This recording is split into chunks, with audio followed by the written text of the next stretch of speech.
lang naman mausap ka eh. You know, I just want to talk.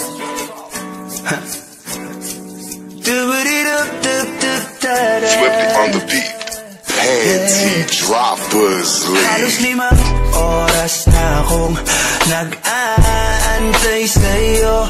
Nag-aabang ako sa labas ng bahay nyo. Sipat ng sipat kung sisilip ka ba sa bintana.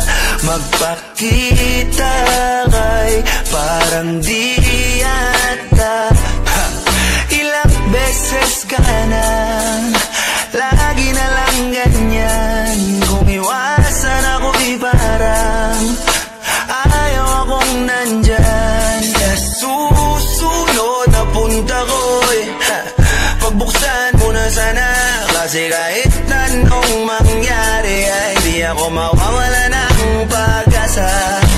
Ayaw kitang pilitin kung di ka pa handa. Sa susunod na lang, sa susunod na lang. Ayaw ko na bibitin, kaya mabuti pang ako'y uuwi na lang. Sa susunod na lang. Napupuyat na ako kakapaalala, kumain at mag-ingat kung sakaling maggala ka. Lagi sinisipat ang imahe ng dalaga na pangarap makasama ko sa hirap at ginhawa.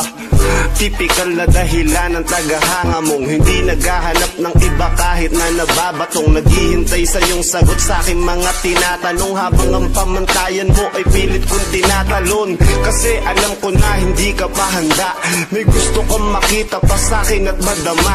Kaya eto ako naghahanda, kung madapa, kung mabigo sa ngayon ayos lang. Kasi may bukas pa, di na uubos yun. Kaya kahit kumukunot na ang noo ko ay sa alon natin, di sumusunod na lang. Susuyuin ka kahit hindi mo pa mapunuan yung ikaw sa salitang tayo ayos lang.